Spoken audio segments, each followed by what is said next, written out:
ناظرین السلام علیکم۔ بیدار سمندی آپ سے مخاطب ہے۔ ملک جس طرح کی صورتحال سے دوچار ہے وہ سوشل میڈیا اور پرنٹ میڈیا اور الیکٹرانک میڈیا کی برکات اور ان کی کوششوں سے پوری قوم کے سامنے ہے۔ اس میں کوئی دو رائے نہیں ہے کہ اس وقت ملک اقتصادی طور پہ انتہائی خطرات سے دوچار ہے۔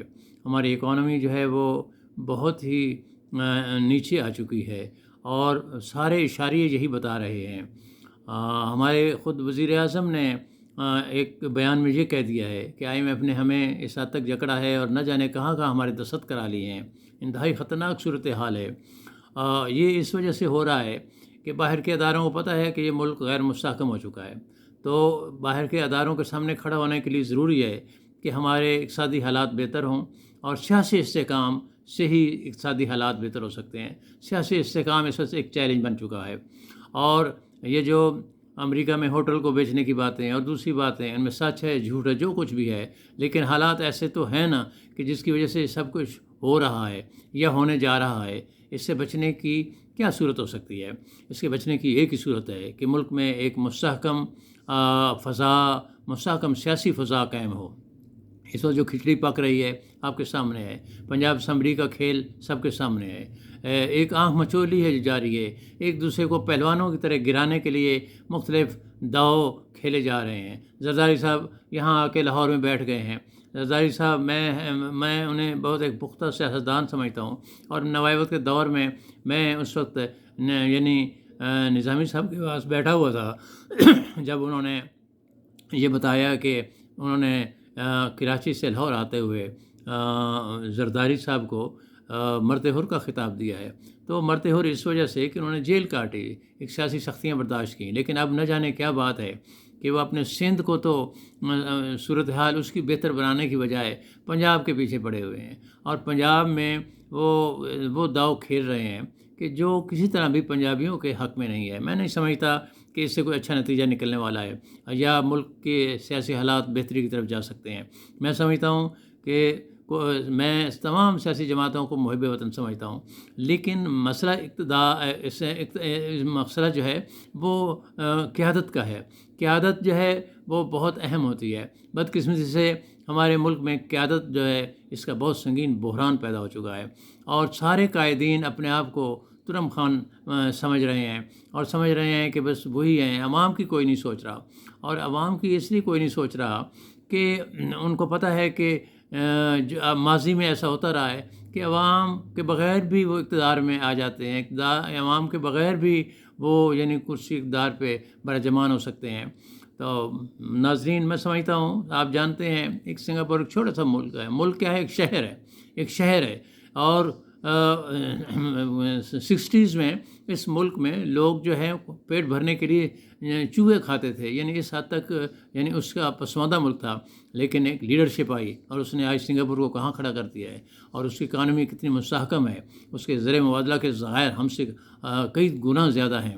تو آخر اس کا یہ کب تک ایسی صورتحال چلے گی؟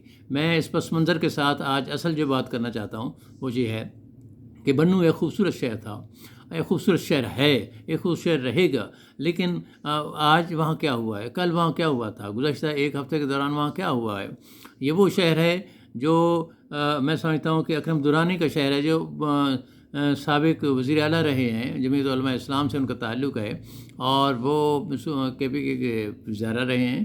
یہ شہر ہمارے ماضی کے ایک خوبصورت صدر جناب غلام اسحاق خان کا شہر ہے، اور جنہوں نے ہمارے ایٹمی اثاثوں کے حفاظت کے ساتھ آگے بڑھانے میں اور اس کو اسے انتہائی سیکورٹی فراہم کی اور اپنا کردار ادا کیا۔ یہ شہر اور بہت ساری سیاسی جماعتوں کا شہر ہے۔ اس کی مہندی، اصل میں اس کی خوبصورتی جو تھی مسالہ جات کے علاوہ اس کی مہندی مشہور تھی، اور مہندی کے حوالے سے بہت سے گیت نگاروں نے لکھا اور بہت سارے گلوکاروں نے گایا۔ ابھی مہندی کے حوالے سے ہی عطا اللہ عیسیٰ خیلوی کا ایک بڑا خوبصورت گیت بہت مشہور ہوا تھا کہ بنو دی مہندی چٹے چٹے ہتھاں تے بند مائیا تے چھڈی نہ ڈھولا تیرے بت وچ میری جند مائیا. تو اس طرح کے خوبصورت گیت لکھے گئے اس شہر کی مہندی کے حوالے سے. اس شہر کی مہندی پورے ملک میں مشہور ہے، مسالہ جات پورے ملک میں مشہور ہیں. یہ شہر جو ایک یونیورسٹی کا حامل ہے، یہ شہر جو 4 کالجوں کا اور ڈگری کالجوں کا اور اس کے علاوہ پولی ٹیکنک اور دوسرے کالجز بھی ہیں. یہ شہر جس میں 1 درجن سے زائد ہائی اسکول ہیں، جو نوجوانوں کا شہر ہے، جو خوبصورتیوں کا شہر ہے. اس کو کس کی نظر کھا گئی؟ یہ جو مذہب کے نام پہ اس وقت وہاں کل پرسوں جو کارروائی ہوئی اور تحریک طالبان پاکستان جو اب تو چیز سامنے آ گئی، اس لیے کہ انہوں نے مذاکرات میں حصہ لیا اور ان کے ہی لوگوں نے اس کو یعنی یرغمال بنایا وہاں سینٹر کو، تفتیشی سینٹر کو، سٹی ڈی کو. اور وہاں پہ اس ساری کارروائی میں پہلے انہوں نے حملہ کر کے پہلے 4 سپاہیوں کو شہید کیا، شاید اس سے زیادہ شہید ہوئے ہیں، اور پھر یرغمال بنا لیا اندر. ان کو اپنے لوگ بھی تھے جو گرفتار تھے، تفتیش کے مراحل سے گزر رہے تھے، اور پورے عملے کو یرغمال بنایا. پھر اب آپریشن ہوا، آپریشن کی خبریں جو اب تک آئی ہیں اس کے مطابق وہ سب جو اغوا کرنے اپنا یرغمال بنانے والے تھے ان کو قتل کر دیا گیا ہے. تو انجام کیا ہوا؟ یہ کون کروا رہا ہے؟ اور پھر ان کے ٹی ٹی پی کے ترجمان نے یہ کہا کہ انہوں نے غلطی سے افغانستان کا نام لیا تھا، وہ محفوظ رستہ مانگ رہے تھے بھاگنے کا. یہ بالکل لال مسجد والا کی جیسی صورتحال تھی. تو یہ ایسا کیوں ہو رہا ہے؟ یہ مسلمانوں کا ملک ہے، یہ اسلامی تہذیب و تمدن کے حامل ملک ہے، ایٹمی ملک ہے. اس کو غیر مستحکم کرنے والے کون لوگ ہیں؟ اور یہ سارا کچھ اس لیے ہو رہا ہے کہ ہمارے سیاستدان اکٹھے نہیں ہیں، وہ اقتدار کی لڑائی میں ایک دوسرے کے پیچھے لگے ہوئے ہیں. یہاں انتہائی غیر مستحکم سیاسی ماحول بن چکا ہے اور پوری دنیا IMF تک وہ ہمارے بازو مڑوڑ رہے ہیں. ہمارے وزیر اعظم شہباز شریف نے ابھی کہا کہ ہم اس طرح نیچے دب گئے IMF کے کہ انہوں نے پتہ نہیں ہم سے کہاں انگوٹھے لگوا لیے ہیں. ایسا کیوں ہو رہا ہے؟ میرے بھائیوں، یہ ضرورت ہے اس بات کی کہ متحد ہو جاؤ، اکٹھے ہو جاؤ. میں تمام سیاستدانوں سے گزارش کروں گا کہ اپنی انا کے خول سے باہر نکلیں. اب یہ وقت نہیں ہے، یہ جھوٹی انائیں یہ یہیں رہ جائیں گی. اور میں سمجھتا ہوں بلکہ سیاستدانوں کا بھی کچھ نہیں جانا، اس لیے کہ سیاستدان تو عام طور پہ اکثریت سیاستدانوں کی اب تک یہی ہوا ہے کہ بیرون ملک چلے جاتے ہیں. لیکن یہاں عوام ہیں جو اس وقت سفر کر رہے ہیں، جو مصر اور ایران کا پیاز کھانے پہ مجبور ہیں، جو مہنگے ترین یعنی سبزیاں کھانے پہ مجبور ہیں، اور جن کے پاس نہ تیل ہے نہ گیس ہے، اس کے خطرات سے 2-4 ملک ہے، اور ڈیفالٹ کی باتیں ہو رہی ہیں اور پتہ نہیں کیا کیا ہو رہا ہے. تو یہ سیاستدان کب سنبھلیں گے؟ یہ کب ہوش میں آئیں گے؟ ابھی پنجاب اسمبلی کا تماشا لگا ہوا ہے، یہ سب کے سامنے ہے. ایسا کیوں ہو رہا ہے؟ آخر جھوٹی انا کے خود سے کب نکلے گئے؟ میں آخر میں یہی کہوں گا کہ فیض نے کہا تھا کہ مانا کہ یہ سنسان گھڑی سخت گھڑی ہے، لیکن میرے دل یہ تو فقط ایک گھڑی ہے.